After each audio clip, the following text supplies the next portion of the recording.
Greetings, my friends, and welcome to Bethlehem, and to my inn, such as it is these days. My name is Apsifa. What's that?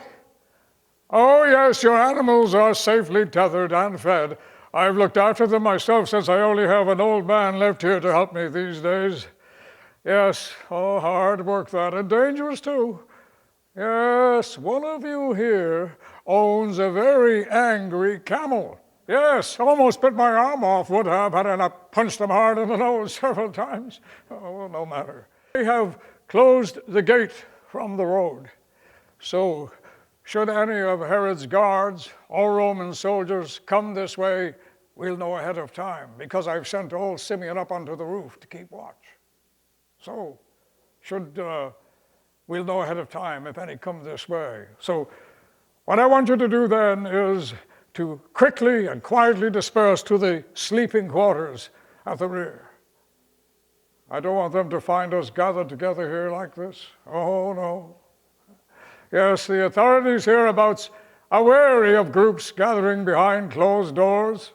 Yes, and I know they've been keeping a special eye on my inn here for just such an occasion. Yes.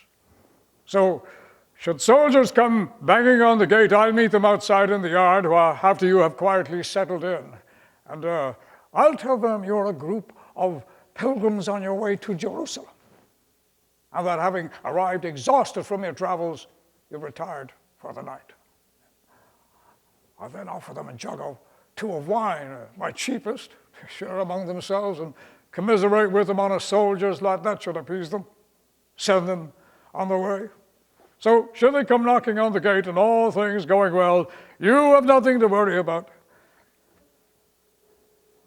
Unless, of course, there be a spy among you, which I hope for all our sakes is not the case.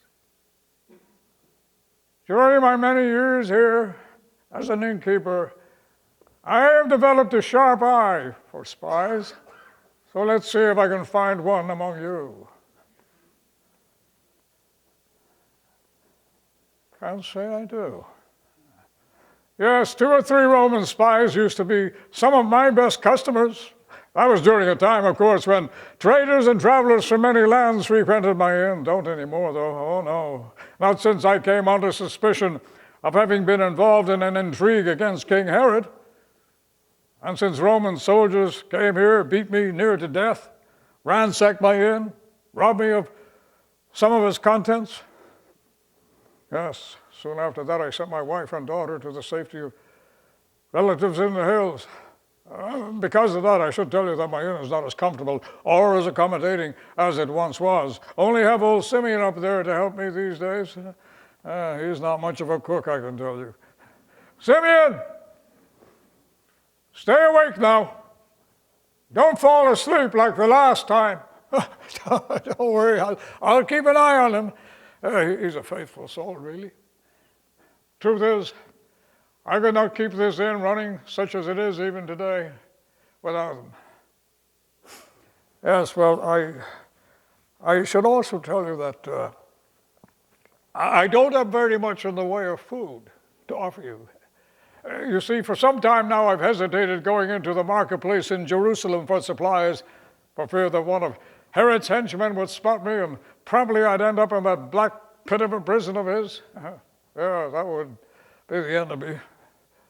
However, although many of the villagers here now will no longer have anything to do with me for fear of reprisals from the Romans, and I can't say I blame them, a few still bring us some bread, a little meat and fish, and some vegetables and herbs from time to time. And so we manage. So in the morning time,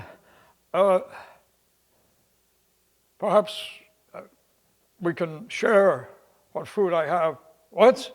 But you've already brought some food all of your own? Well, I am glad to hear that. Oh, these figs, oh, thank you.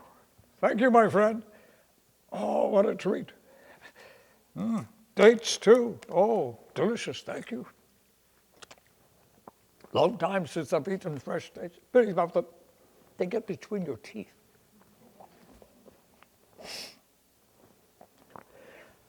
Strange to think that not so long ago I was highly thought of, much sought after in these parts.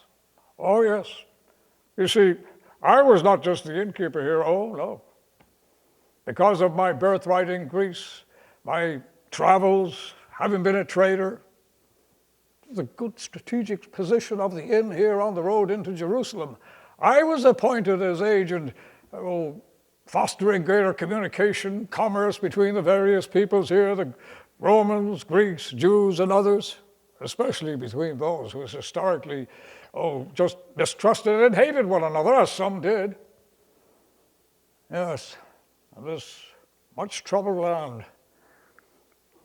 There's always been the need to break down walls, build bridges between the people who inhabit it. And that was my talent.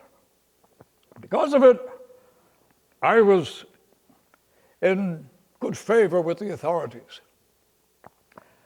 And that enabled my wife, Sadafa, and I to help those about whom there had always been much speculation as to their activities, their loyalties.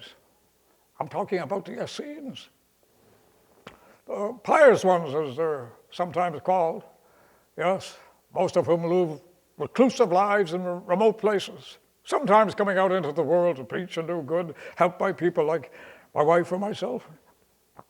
We took to accommodating the 2 or 3 who came this way from time to time in their travels, and then at greater risk, we even allowed them to have secret meetings here at our inn with those who came to speak with them, even from foreign lands.